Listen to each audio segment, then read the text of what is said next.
You ever get to the end of the day, you wanted to study English, but your time just disappeared? It's gone. Well, today we're going to stop that. We are going to find those lost moments and turn them into some seriously powerful learning opportunities. Okay, let's kick things off with this idea right here. Time is life. If we waste our time, we are wasting our life. Now that sounds pretty heavy, I know, but it's the perfect place to start. Because time isn't just a clock ticking away. It's what our life is made of. So what does it really mean to waste it when you're trying to learn something new? And this is such a great way to think about it. Picture your time today as a full bottle of water. Every time you use it on something that doesn't actually help you learn or grow or even just rest properly, it's like you're just pouring that water right onto the floor. And once it's gone, it's gone. You can't get it back. And you know exactly when you've done it, don't you? It's that feeling. You sit down to watch one short video and then bam, 40 minutes have just vanished into thin air. You can't even really remember what you watched, and you're just left feeling kind of empty, maybe a little guilty. That feeling of regret, that's the alarm bell telling you your time was just stolen. So how do we break this cycle? Well, the very first step is to give yourself a destination. We're talking about making a plan, but not some huge, complicated thing. We're talking about a tiny plan. Think of it like a personal GPS for your English learning. Let's run with this GPS idea for a second. If you get in your car with no address, what do? You just drive around in circles, right? You burn through gas, you waste a ton of time, and you end up, well, nowhere. Learning English without a plan is exactly the same. You'll just wander around feeling lost. And this slide just lays it out so clearly. A vague goal like, I'll improve my English. Well, that's like having no address in your GPS.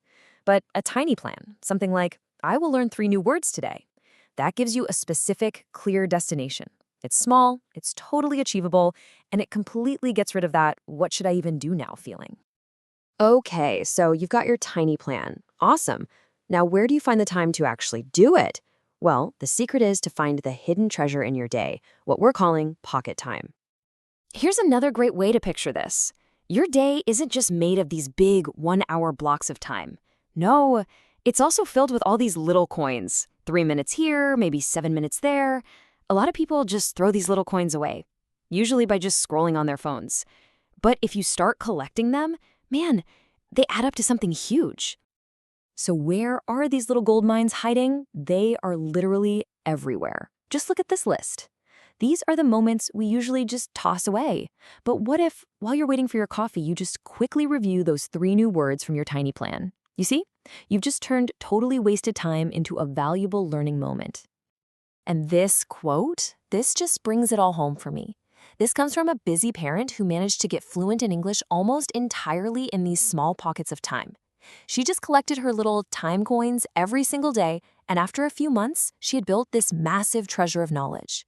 It just proves it's not about having more time. It's about using the time you already have way more wisely.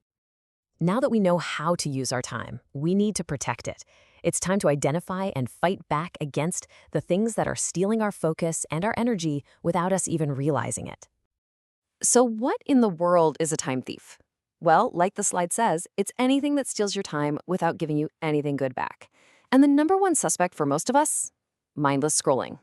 It promises connection, it promises entertainment, but way too often it just takes and takes and takes. Does this sound familiar? You fall down some rabbit hole of videos or comment threads, and when you finally come up for air, you don't feel rested or happy.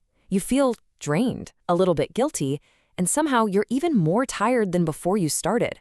That's the calling card of a time thief. So how do you stop them? You have to lock the door. And look, these aren't huge, life-altering changes. They're simple, but they're so powerful. Putting your phone in another room, that creates physical distance. Turning off notifications silences all those interruptions. And making social media a reward for after you've finished your tiny plan, that puts you back in the driver's seat. Now, this next point is absolutely crucial. After all this talk about using every single minute, you might be thinking you need to be productive 24/7, but that is not true at all. In fact, rest is a critical piece of this whole puzzle. Think about it like this. Your mind is basically a phone battery. If you use it all day long without ever plugging it in, what happens? Right, it dies. Your brain is exactly the same. If you just work and study and run around constantly without ever stopping to recharge, your mental battery is going to hit 0. This chart tells such a fascinating story. One person tried to force themselves to work on a project for 2 hours while they were completely exhausted. The work was slow, the quality was awful. The very next morning, after a good night's sleep, they did the exact same amount of work, but they did it better, and it only took them 30 minutes. That is the power of a rested brain. So let's be crystal clear. Rusting is not wasting time. It's not being lazy. It is actively recharging your battery so you can be way more focused and efficient later on. Smart rest is an investment that always pays you back.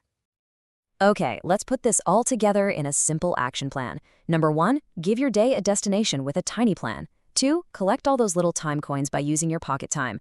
3, find ways to make it fun. That's the real key to sticking with it. 4, guard your time from those thieves. And finally, number 5, rest to recharge that mental battery.